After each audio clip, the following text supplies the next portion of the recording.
about helping business leaders build confidence, gain clarity, and create community. And once again, dude, I have got a freaking treat for you guys.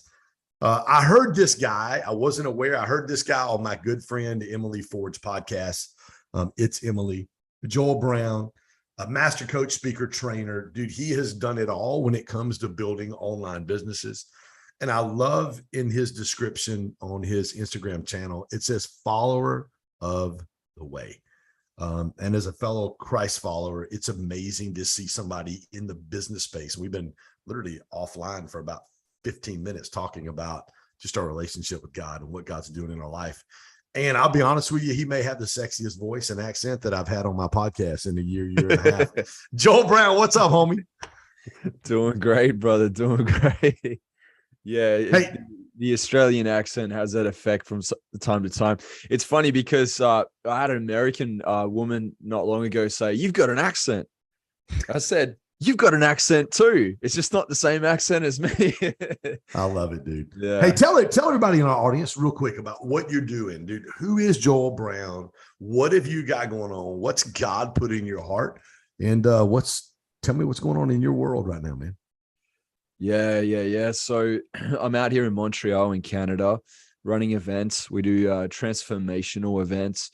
I love to bridge the worlds of branding and marketing together with mindset and emotion, which really creates an incredible bridge of influence. And when we hear this word influence, I don't mean influencer. My good friend Ruby Fremont, she says that leaders can become influential, but influencers aren't quite leaders just yet, right? Because if your sights really focus on trying to be an influencer, you haven't garnered the skills yet to be a leader, to be in that leadership role. But if you focus on leadership, you do bring it about this influence that is natural, that's organic, that's authentic. And so I really focus on these three elements, which is certainty. So I focus on really supporting my clients and my students with increasing their confidence within. Then they shift into influence. And then from influence, they then move into impact, because a lot of people say, I want to impact the world. And secretly, I feel like they're trying to save themselves, right? They're not quite there yet. It's like, why are you trying to jump the gun? Let's go down to that certainty piece and make sure that you're healing your wounds. You've worked through the trauma, that you're not coming from that lack and that scarcity, that you're creating from a blank canvas that God has gifted us with, so that you can create something beautiful with the co-creation with him. I love that. One of my affirmations, I'm huge on gratitude and affirmations. I do my planner. I do my goals, gratitude, affirmations, top 3 every single morning. Love it. One of my affirmations is I will live a life where my heart, head, and relationships are in alignment. And a year and a half ago when I started, it was just heart and head. Heart's my dream factory. It's where the vision comes from. Head's where my mindset's at. And a lot of us, and you just said it, my vernacular is a little different, but what happens is our heart trips over our mindset and our head every day, because we do have scarcity. We do have lack. We do struggle with comparison and the limiting beliefs that keep us from seeing those things come to pass. Joel, what are some of the things you would say to people listening to our podcast today who do struggle with scarcity and insecurity and some of those limiting beliefs that have kept them from really seeing the vision and the things God's put in their heart come to fruition? Yeah, I think we live in a world that is very distracting. I think when we're way too plugged into, some people call it the matrix. There's a system, the dark fallen empire or kingdom of the world.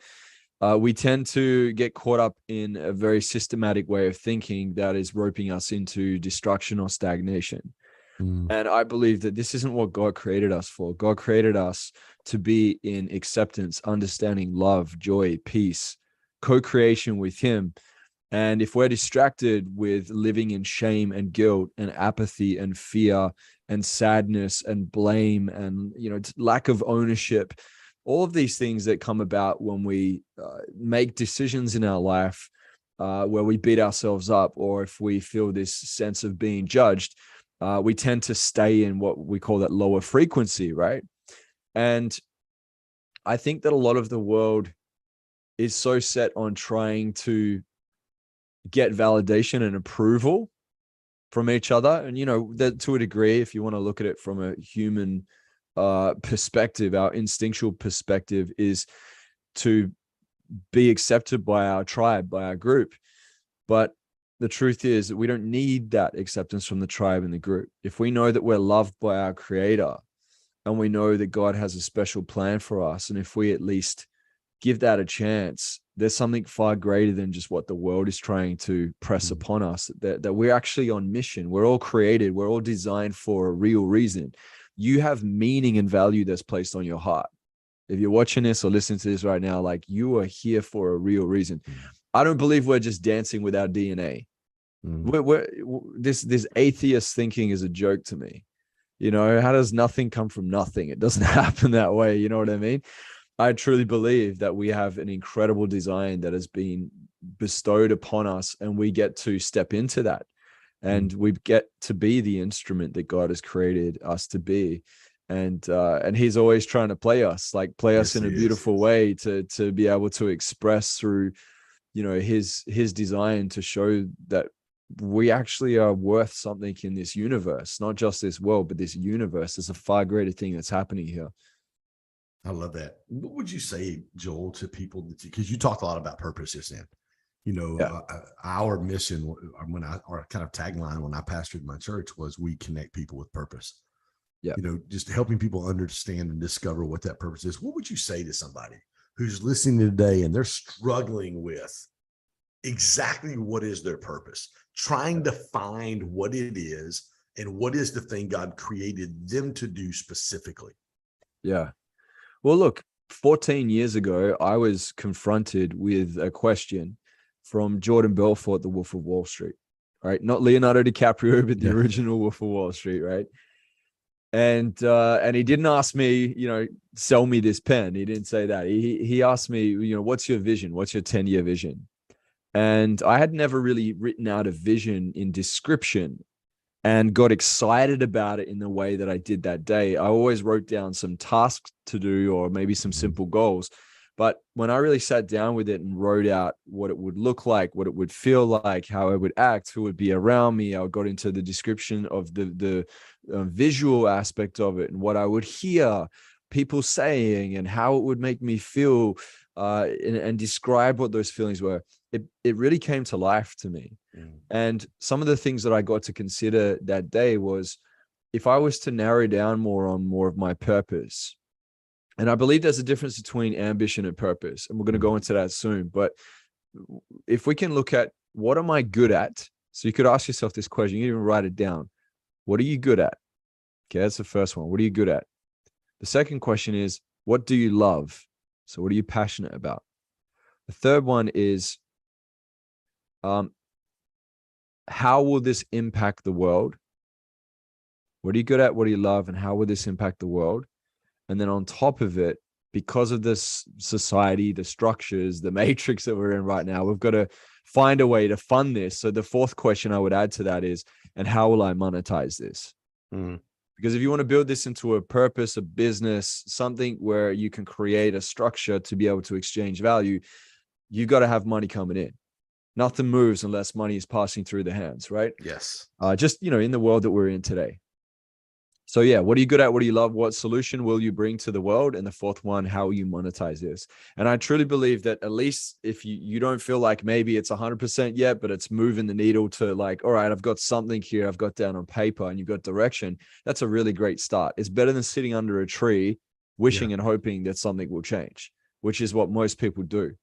You know, so I look at that when it comes to getting your footing right. And I'm going to go into this next piece here, which I think is super important, where I said that there's a difference between ambition and purpose. For me, if I was to relate it to something as an example, I would say, when I was younger, maybe some people here didn't do it, maybe some of you did. When I was younger, I used to go out drinking, taking drugs. I'd party on the weekends, right? You know, I had money coming in, big paychecks when I was in my sales position, you know, back in my early 20s. And I would go and blow that money on like luxury things and fancy stuff and material. And to me, that's kind of like ambition to me, to a degree. It's like getting the things, getting the stuff. It's super transactional. It's passing in and out. You're moving it through. You're getting it. You're feeling like, cool, that was a temporary cool feeling, but it didn't have the depth to it. What I believe purpose is like, once you've got that ambition out of your system, and you've utilized it and learned how to be disciplined and focused, which is great, and you've got the drive. Now the drive is coming from a deeper place rather than lack, like I need all the things, and scarcity, I need to get the stuff to feel good. You come from, I want to do these things because this is what fulfills me in my soul, and this is what brings more value into the world. So this is what I call mature success, is where you go up a notch. Now you're looking at it differently. Your intentions have started to shift. God can do so much, incredible things, obviously, but he can do so much more with you in co-creation when you are that vessel that allows for purpose to flow through you rather than selfish ambition that flows through you. Okay. Use ambition as a tool in a vehicle. That's totally fine. As you get your learning your ropes and get your skills up, it's almost like a hazing, bro. It's like a passage you got to pass through in your younger years until you get to a point. And some people never do. They go through their whole life just always ambition. And then at the end of it, like I tell you what, man, I've coached some of my clients that make 7 figures, 8 figures or more. Some of them cry themselves to sleep at night still, but you wouldn't even know that, like some of them are spiritually bankrupt. And they can have all the material things in the external, but they know deep down inside that they're called to do something more, but they just haven't put their finger on it because they're so distracted with the external material. So utilize it as a passage, but your goal and your virtue in life is to step into that purpose as you mature and come closer to God in co-creation. I love that. One of the words you used just a minute ago is fulfillment. And I talk about fulfillment a lot. And I kind of put it in my vernacular is, when you lay your head down at nighttime, another comma or another zero in your bank account or another watch or another Range Rover or another hat, those things aren't going to bring you fulfillment. Knowing that you've lived your purpose out that day, when you lay your head down on the pillow and you experience that level of fulfillment, you cannot put a price tag on that. How important is that fulfillment and understanding exactly how that feels? How important is that to somebody to really not only be connected with their purpose, Joel, but really fulfilling what God's put on their life? Well, look, man, none of us get it 100% right all the time. I tell you that. I go through times, even though, if you were to look at me on paper, you'd say, yeah, Joel's successful, whatever that is, because, success is subjective. Everybody's got a different definition, and mine has definitely evolved over the years. But I still have my times where I feel like I'm in survival. It's like I've reached the top of the mountain, and then I find out there's a bigger mountain, and the next thing I'm the small fish in the big pond again. You've probably been there too. Everybody that's listening, it's like, wow, like just when you thought you conquered the mountain, there's something else that comes along and it's not good enough and you want the next. And to some degree it's useful because it drives us to continue to create. And there is this like forward progression that our soul wants to continue to go on to keep moving forward. Like I really truly believe God has placed that within us too, to continue to innovate and create. But it's when it becomes imbalanced. It's when the harmony is out of whack, and we start coming from a place of doing this because we're trying to fill a cup with holes in the bottom. I've got a can here. Imagine poking a bunch of holes and it's pouring out. No matter how much you're putting in, it's always still leaking out of the bottom. And so many people live their life like that. I've done it, and many other people that I know have done this too. And so what do we do when that happens? We start looking for the fulfillment elsewhere. We start looking at it, maybe a romantic partner, if you're in a relationship, like how's he or she going to meet my needs for me because I don't feel like I can meet them myself. This is where we start to go and blame and lack of ownership, and it just gets messy. And I think as I've gotten older, and a number of my clients I've worked with, as they've continued to improve and step up and come closer to God, you don't want your life to be as messy. You actually start to want it to be more simplified and more streamlined. And that's the goal too, because a lot of people say, oh, well, the key to life is like happiness. It's not true. It's not happiness. It's fulfillment. It's knowing that your cup is being filled so much that you can overflow that to give even more. And even practicing giving more when you feel like your cup may only be half full. Are you able to do that and still have faith that more is going to be filled because you trust God enough that he'll continue to fill your cup, and you continue to come back to him for that healing and that progress? Because the process, you were a pastor, a preacher. First, we have justification. We are justified in God, right? God stands by our side. We're like the VIP, we've chosen him. He's chosen us. He's got us, right? He's got us out of prison. He's sent the lifeboat, which is the remedy, which is Christ, in a sinking ship, which is this world. And he's going, here's your choice. You can take it or leave it. It's up to you. I love you this much. I'm doing this, but ultimately I can't force you. Then we have sanctification. Sanctification feels within ourselves sometimes like it's come and go. I've had moments where I felt like I've drawn myself away from God. God never left me. I stepped away from God. And then it feels so like dark and lonely that I want to come back to God, because I know how I feel when I'm next to God. I feel in alignment. I feel fulfilled. And so this is what it's like, is anybody that's expecting that they're always going to feel fulfilled 100% of the time, that's a pipe dream that will never exist. And if I keep thinking happiness is going to happen, try and maintain happiness 100% of the time. You're not going to appreciate it or think it's happiness anymore unless you go to another level of happiness to contrast it to. We need contrast in our life.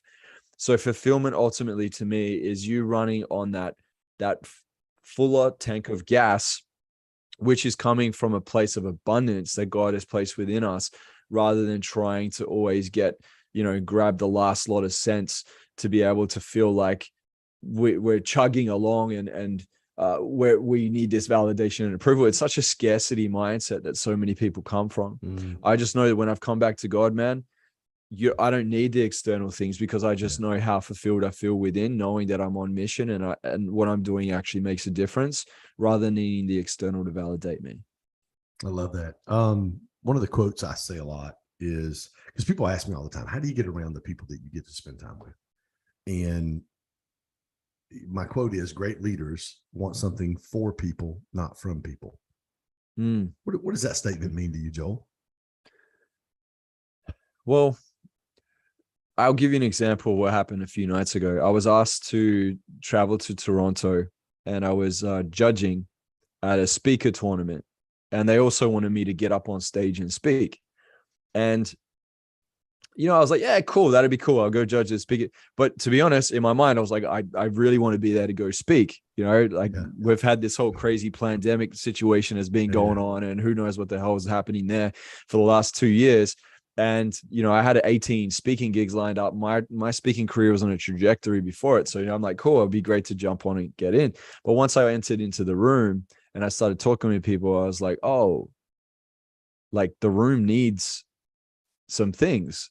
And I started to come out of myself and came to a place of, it's about those in the room. And I went back to that service mindset. And it really sunk in when I was sitting there and I was going through the judging scorecards, and we're looking at like body language and authenticity and tonality and all of the things that we're doing to mark these speakers.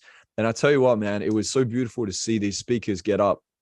Some of them, it was their first time ever public speaking, and seeing them anxious and like, their hands are like this, and their lips are quivering, and they're doing it and they're trying to hit the mark. And man, I tell you what, bro, I felt so connected, because it reminded me of where I was when I first started. And I truly believe that statement that you just made down, that quote that you shared, that's what it's about, man, is like, I believe we get to reach up, reach out, and reach down. I reach up to the mentors and the role models in my life that have walked the path before me. It's not that it's not possible for me to do it.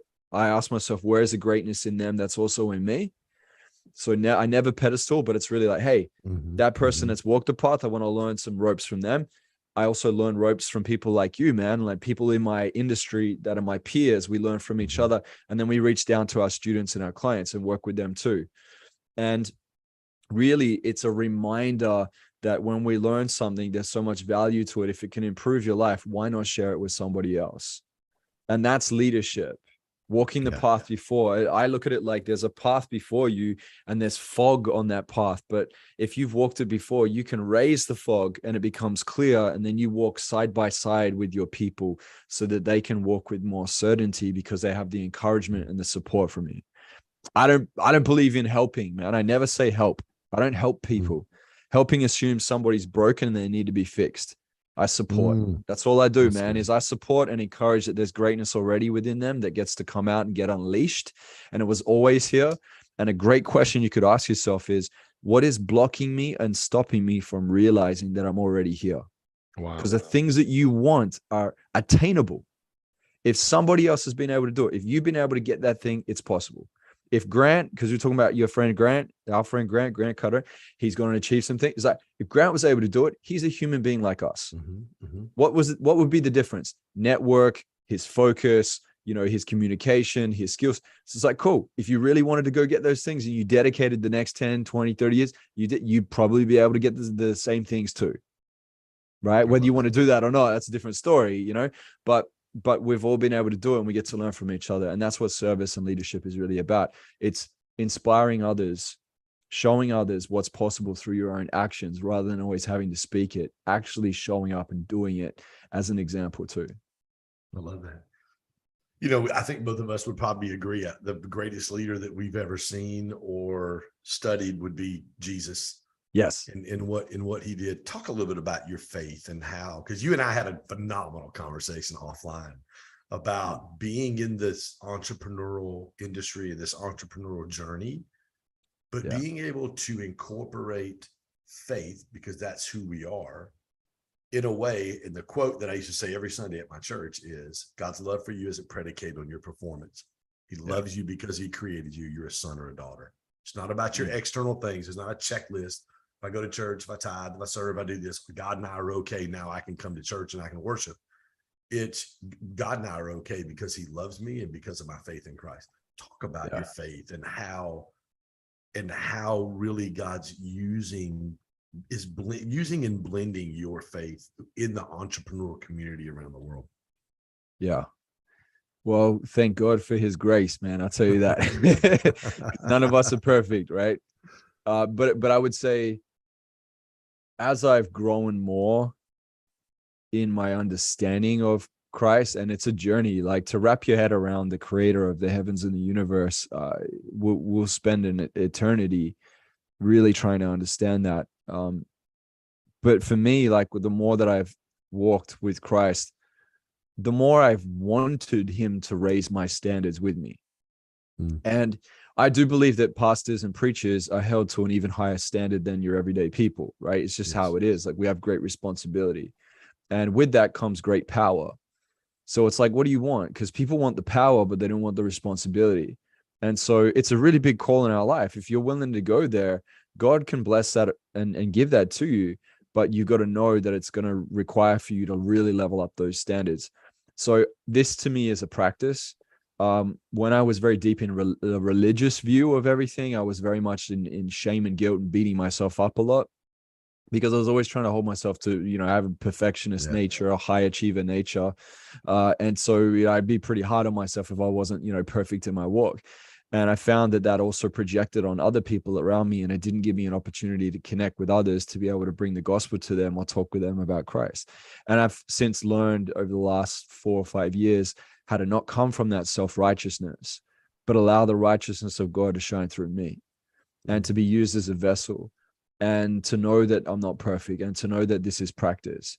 And I see this through Jesus, man. Like, I've studied so many people. I've been in the personal development game as a coach and a speaker for the last 14 years. And I've had great business success. But I tell you what, man, like, so many people want to glorify people like your Tony Robbins or your Oprah Winfrey or your Elon Musk, but they don't have anything on Jesus. Right. When you look at Jesus, this poor carpenter boy that grew up in Nazareth, right, that walked the earth with no shoes, was hanging out with and recruiting some of the most unlikely people, like tax collectors, fishermen, prostitute, out there, just really standing in truth and love and liberty, and was crucified and sacrificed for it. That religion itself hung him upon the cross. Like, what does that tell you about religion itself, right? And I don't mean like religion in general with having your commitments to God, great. I mean empty religion that's built off power and control and fear mongering. That's what I'm having to go about. But this came after Christ, who spoke truth, right? Even the crowd, when you see, man, it's insane. I saw this quote the other day, and it made me really think about this, because it really relates to what what's been going on in the last couple of years in the world. Is that we really like see that in the gospel you have Barabbas, and there's a point where they had this, thief and criminal Barabbas, and they had Jesus, and they asked like, who should we crucify? And Barabbas became the scapegoat. It's like they wanted Barabbas to be freed, who was a terrible person, to be freed, and then Christ, who walked in perfection, to be crucified. And it says, always remember, the crowd chose Barabbas not because they loved him, but because they hated the truth. Let that sink in. Like, that's the world that we live in, guys. And there's a need for justice in this universe when we see the evil that exists within this world. And some people may say, oh, no, this is not evil. It's like, all you need to do is look at someone like Adolf Hitler or Stalin, right? And many other people throughout history. And we've got to really take a good look at this and say, well, if there's this evil, then where's the hope? What do we put our faith in? And I have these conversations with people that are non-believers, and they're on their journey, and we talk, and they get into this whole relativistic, pantheism or universalism, and everything's everything, and we're all good and that. And then I say, well, that's all great, but at the end of your life, if we're talking about destiny here, can you pull your own soul up by its shoestrings and save your own self?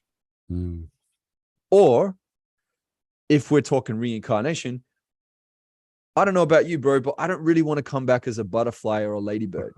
Like, I'm good, man. I don't want to come back to those things. I would rather the faith and the potential of going to an even better space that is being created already for me, the home that's already prepared for me in the kingdom of God, and to see the narrative that unfolded through this incredible God in the flesh, Christ, Jesus. That gives us the opportunity, like I said, the lifeboat, the remedy that came to save us in this world, which is a sinking ship, because it is. Everyone keeps saying we're evolving. We're not. We're devolving. If you look on a cellular level, we are literally devolving as in humanity. We're getting worse and worse. Okay? Not trying to be super pessimistic here, but this is reality. It correlates with reality, and we're seeing it whether you like it or not. And I see this. And I say, well, then what would our hope be? The fact that Christ died on the cross shows that he not only says that he loves us, but he was willing to go all out and showed us the action of love. And not only that, when he says that he can give us eternal life, he showed us by raising his friend Lazarus from the dead and raising his own self, pulling his own soul up by its shoestrings and resurrecting to show us that when he says he can give us eternal life, indeed he will. Like, there's nothing on this earth that's ever matched anything like that. No guru, no anybody that's ever walked the earth. Everybody else is 6 feet under. And this here bears many questions. Well, then, like, why am I here? What do I do while I'm here? If that is true and that is real, and he's not some crazy man from Nazareth, but he's actually God in the flesh that came down the mountain to meet with us, to teach us about relationship, not religion, but to break bread with us and give us a path and a proxy out of this dark fallen kingdom so that we will have eternal life, then that's some pretty serious business right there. It's even bigger than anything else that you and I have ever focused on in our whole entire life. Why not pay attention to it, or at least give it a shot? How are you seeing people respond, Joel, in the entrepreneur? You're dealing with, you're dealing with the same people I do, 7- and 8-figure business owners, business owners, guys with incomes that the whole world dreams about having. What kind of response are you seeing out of them to? And the word gospel literally means good news. How are you seeing them respond to the good news? Yeah, I think, the thing about having a lot of money is, the truth is, it can bring you some security, right? It can give you some provision. And, I know that there's times where, I've absolutely crushed it, and it's made me feel pretty safe. Whether that's true or not, like, let's get down to the nuts and bolts of it. We don't really need that much, to be honest. The question is, why do you make money? Like, everybody makes money for different reasons. Maybe they want to impact, and maybe it's a philanthropic virtue that you have. Maybe it's freedom. Maybe it's security. Maybe it's travel. Maybe it's luxury and comfort. Uh, what is it for you? Maybe you put it into creation, adventure. Like, what is it? So we've got to define that first to see. But I think that if we looked at it from a customized personal perspective, some of the entrepreneurs that I work with, some of them are in what we call overcompensationary success. They didn't have much money when they were younger, so like, I'm never going to be like mom or dad, or I'm gonna crush it and save everybody around me. And it creates I had it. It was a hero complex in the family dynamic where I'm like, I saw my mom and my dad arguing over taxes, and my mom bawling her eyes out, and my dad giving up on his second business. And I looked at my dad that day at 9 years old and said, I'm going to be nothing like that. I'm going to kill it in business. That was my driver for many years. So if my mind is constantly focused on that, that's a survival coping mechanism to be able to not feel the pain that I felt once in my family, which was very important for me to stop that pain because my family means so much to me. But then when I got past that scarcity thinking and the distraction, I started asking deeper questions like, well, then, like, what does God want me to do with my money? Like, once my family's all good, or I've healed it and had these healing conversations, because I've had these conversations with my mother and my father. I've gone through forgiveness conversations with them and healed this and let go of the need to have to be there like that and just love them for who they are and they love me for who I am. Then I got that stuff out of the way. I'm able to actually focus on the deeper, meaningful things. And I think that a lot of people that have gone out and really crushed it, okay, great. They've been disciplined, focused, strategic, structured, intelligent with their positioning. Maybe they've been really good at networking and other things, negotiating, great. But the question is, do you feel complete in your relationship with your mother and your father? Do you feel close to God? Do you feel in your alignment? These are the deeper and more powerful and existential things that we're going to have to face at some point in our life. You got a gun to your head, the money doesn't matter. You know what I mean? It's like your life's going to flash before your eyes. Like, what was all the things that I will regret if I'm popped off today? Family members could be on their deathbed, and all of a sudden that becomes the most important thing, and you forget about everything else. So I would just like really dig deep and see, is someone distracted by making all this money, or are they legitimately making money because they're great at orchestrating, and they're also utilizing as an incredible vessel and as a currency conductor, directing it to tell it where to go and move it around, and they're great stewards of money. To me, there's no problem with that. That's great. Good on you. You're a massive well and a vessel that can direct money in different channels and do great work in this world. So we get to check in. I don't know what that is for you. If you're listening right now, you get to check in and look at both sides of the coin there and see which one am I and what must I contend with in all this, and do I have more of my journey to go? At some point you may face it. If you committed to growth, at least people like you and I can, like, we're committed to growth. So we want to keep digging and keep going deeper and keep expanding. And at some point we're going to be challenged with these things that make us ask these questions and look for these answers. Yeah, I love that. Joel, how can people find out more about you? Where's the best place for them to get connected with you? So you can jump on Instagram at I am Joel Brown. You can go on there. We have a new platform that's about to come out in the next month. It's called Awebliss, AWEBLISS.com. It's on all the apps and everything, but jump on the desktop version there. You can jump in and learn. We bridge the world between faith and personal development.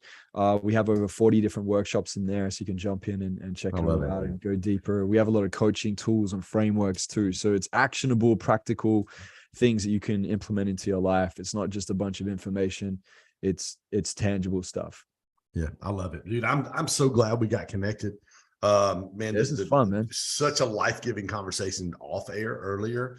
Just to watch you do what you do at the level you do it in the business world, similar to what I'm doing, but leading with faith and leading with such an authenticity where when people see it, they go, man, I can resonate with that. Like I see that it's real. Gary Brecka, I was telling you earlier, Gary is, partners with Grant and 10XL Systems. Gary spoke at my event last October. We did it. I don't know if you know Bradley or not, but Brad's a friend. Yeah, I know Brad. Yeah. Yeah. So we did it at Brad's space downstairs in his new space that he did downstairs. And Gary was down, me, Brad, Gary, and a couple other guys. And Gary got up and he started talking about authenticity. He started talking about this study where they prove that humans literally emit electromagnetic frequencies. Like there's frequencies that come from our bodies. Yeah. And he talked about how the highest recorded one was authenticity. And authenticity is a mixture between an understanding of a subject and a deep, passionate belief in a subject. Yeah. And not only is it the highest frequency that's emitted, but it's also the most sought after. Yeah. So, dude, the one thing I got out of your podcast with Emily, the one thing I've got out of you today is you live life at such a high level of authenticity, which it's so easy to connect and people to go, okay, God, what does this guy have that I don't have? And so, dude, I just wanted to honor that, man. I just want to take a minute and honor that in you and what you're doing and how. And I really do believe, man, God's moving right now. I believe we're close, and I believe he's moving in the marketplace right now. He's moving amongst entrepreneurs who are faithful, love him, understand the gospel, like you said earlier. So, absolutely, just want to honor you. Thank you. Well, hey, dude, I've got a lot of people right now leaving the new age and coming and having conversations with me and wanting to know more about Christ. Like he is moving, the spirit is moving, man, I tell you. And the thing too, just to your point about the authenticity and the frequency, truth operates on its own frequency, right? And if Christ really is the way, the truth, and the life, we're onto something. We really are. And if we look at like how God has created the heavens and the universe, and we look at the laws of nature, and we look at his original design, I really love going back to the template of his original design. It correlates with reality. And so much of what's happening right now with this fake news media and the games that the politicians and the government is playing, and the way that the enemy of our soul has infiltrated into cabinets, and it's having this evil influence through empire that's flexing itself right now, it's creating distortions and distractions. And we literally have like layered, like scribbled templates over the top of God's original design. And so many humans are so confused by what's up and down, left and right. And this is why it's going to become, just by default in the way that God's created truth, it cuts through everything.